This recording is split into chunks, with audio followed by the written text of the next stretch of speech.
Hi friend, సువార్త వలన నష్టము జరుగుతుందా?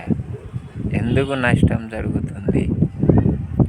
ఒక మార్గాన్ని చూపించేదే సువార్త. ఒక వ్యక్తి పాపం చేస్తున్నప్పుడు పాపం చేయొద్దు అని చెప్పేదే సువార్త. ఒక వ్యక్తి తాగుబోతుతనంతో తన కుటుంబాన్ని నాశనం చేస్తుంటే తాగొద్దు అని చెప్పేదే సువార్త.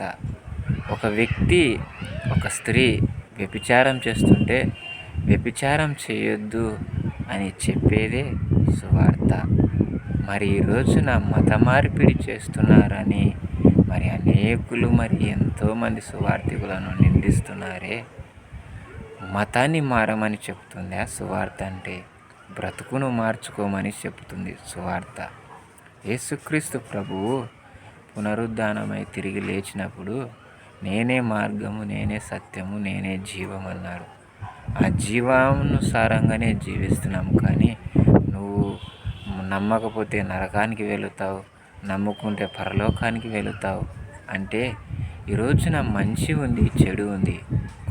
సువార్త చెప్పేవారు మంచిని తెలుసుకొని జీవించంటున్నారు. ఈ రోజున మళ్ళా అనేక మంది ఎంతో హీనాతిహీనమైన జీవితంలో జీవిస్తున్నారు.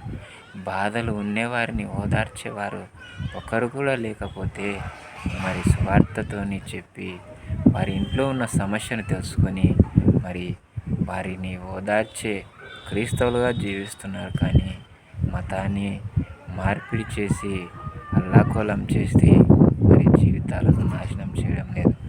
సువార్త అంటేనే మార్గానికి, సత్యానికి, జీవానికి తెలియపరుస్తున్నారు. వారిని విరిచి సువార్త చేసే వారిని ఎందుకు అలా ఈడ్చి కొడుతున్నారో నిజమైన దేవుణ్ణి తెలుసుకోవాలని ఆశపడుతున్నారే. కానీ ఏం చేయాలో మీకు తెలియని స్థితిలో మనం జీవిస్తున్నాం. ప్రియమైన ప్రజలారా, ప్రేమ సమాధానం కలిగి జీవించాలి అనే ఒక ఆరాటంతో అనేక మంది గ్రామాలకు వెళ్ళి చెప్తున్నారు. కానీ మతం మారండి అని ఎవరు చెప్పలేదు. మీకు ఏదైనా ఇబ్బందికరమైన అయితే వారిని తిరిగి మీరు వెళ్ళిపోండి, మాకు చెప్పొద్దు అని చెప్పండి. కానీ అనేక మందిని కొడుతూ వాళ్ళను బూతులు తిడుతూ, వారు తిట్టలేక కాదు, వారు మిమ్మల్ని తన్నలేక కాదు, దేవుడు చెప్పాడు మౌనముగా వెళ్ళి మౌనముగా రండి అని. ఆ మౌనాన్ని పాటిస్తున్నందుకే ఈ రోజుల క్రైస్తవులు అనే పేరు మాలోన నిలబడుతుంది.